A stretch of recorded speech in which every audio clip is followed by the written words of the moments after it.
I'm really looking forward to you talking really well about the movie because this is a question from a friend at home who couldn't be here because she's in hospital with family. Oh, okay. So the question is for anybody who would like to answer it, and it's how do you feel when you see people dressed up paying homage to a person that you had a hand in creating? Because I know, like you, Gerard, you know what it feels like for people to dress up as you personally, but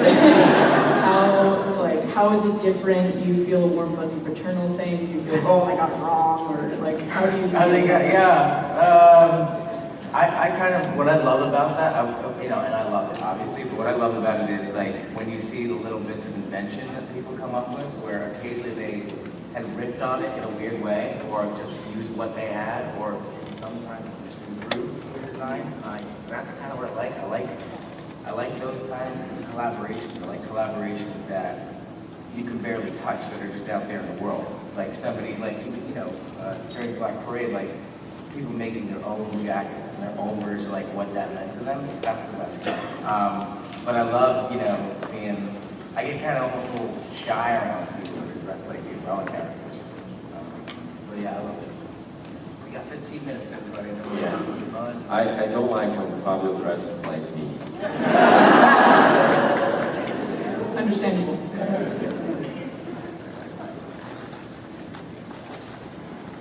of a follow-up question to hers, and I saw your character walking around with the vinyl and everything. I like the characters. Anyhow, Gerard, I actually came to know who you are through Umbrella Academy, and my question is that really you on Facebook, or? Because I'm interested. I mean, if not you directly, in exchanging information. I'm a creator as well. Oh, are you? Yeah, and just like to touch base. Well, I have a friend of mine here, Lauren. She can get your info. That's probably the best. I don't have a Facebook. I don't have a. Good. I'm talking to the wrong guy. Yeah, I have a Twitter that like once in a blue moon I get really into. You guys know. Well, some. And then I hate it.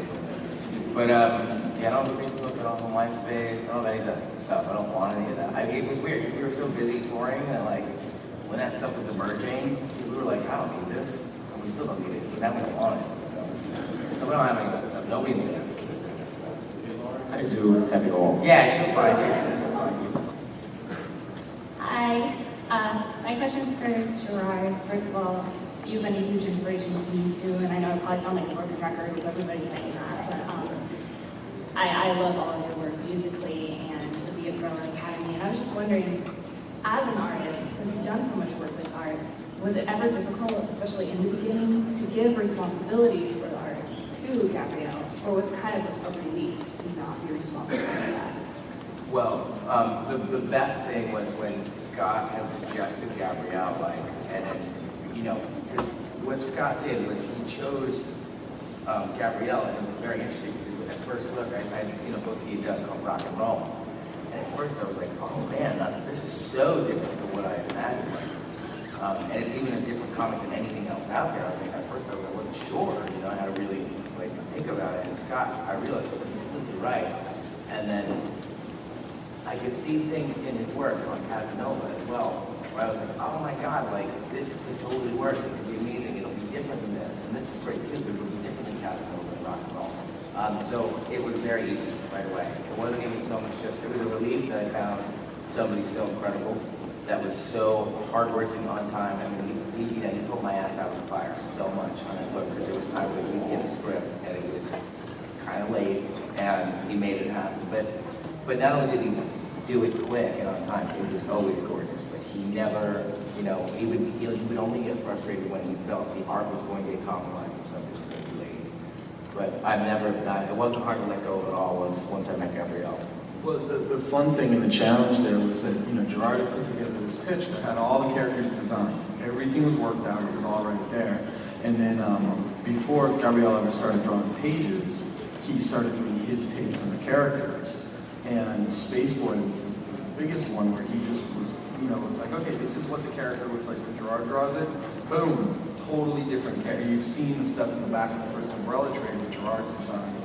very different what Bob wound up doing with it. He really took it somewhere and developed that level of trust, realizing that before we were even working on the first pages, that Bob would come in and re-envision Space Boy to that degree. There's this huge level of trust already. Like White Violin, you interpreted, but she's pretty much just what Gerard did. Everyone characters. Yeah, but Space Boy, and Space Boy in some ways, especially before we were really writing the series, Space Boy was really the character that Gerard was most eye to eye with. Right. And that evolved to where he drew greater relationships with all the characters, but at first, Space Boy was Gerard's focus. Right. And for Bob to come in and just like radically change him, immediately there was this level of trust. Yeah. Because we just let him change this radically, change this important thing so radically. And the great thing about that is that then his daring design of Space Boy then allowed me to actually focus on the characters. Like that's what was good about it. I wasn't so fixated on. I didn't fall into like the Superman trap at all. Because then it was like, wait, no, he has a real Martian gorilla body now. Now he's got real problems. He doesn't look like he doesn't have abs anymore like that, you know. So he always pushed the characters that way, and then that's what made it this book about a group of people instead of just really one. So. But you know what? If you hadn't redesigned them so much, there'd totally be somebody here in the Space Boy costume. Yeah, exactly. It'd be much easier to pull off. It always looked like that guy in the design. Mm-hmm. Thanks. No problem. Dude, I'm like crazy hungover. My girl and I just ran here for this panel. We're wondering, who would you guys cast if you had an Umbrella Academy movie? Oh, we talked a little bit about this last year, but I always say Gary Oldman and Hargreaves. Yeah. That's who I like. It was a while too where I just think Jared Leto would be a good cracker. If you know Jared Leto too, you know he'd be a good cracker.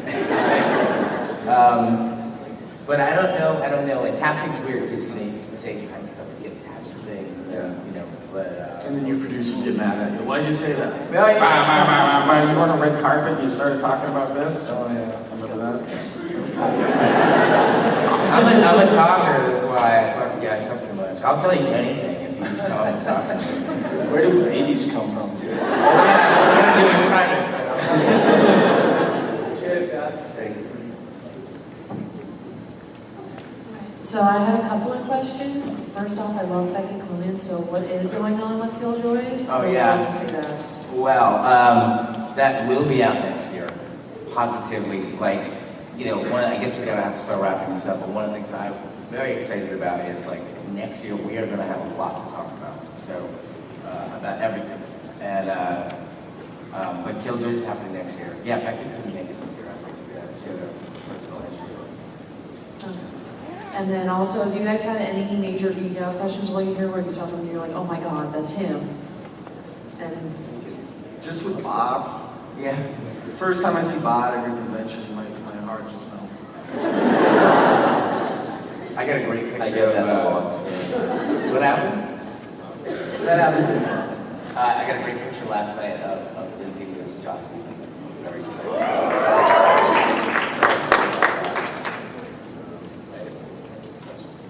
Oh, have you seen anybody here?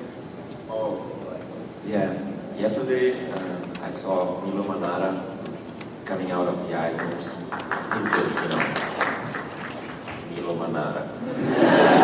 Oh, really? He was there? Yeah, he's here. Yeah, he has a panel or so there's a panel coming up in like an hour. Oh, really? really today. Yeah. Yeah. So you should go to that. I don't know if it would be Italian or translated, or but you should go to that. This is just a really simple, quick question. Is there any significance for the Umbrella and Umbrella Academy? Yeah, there kind of was in the beginning. I thought it made it really cool.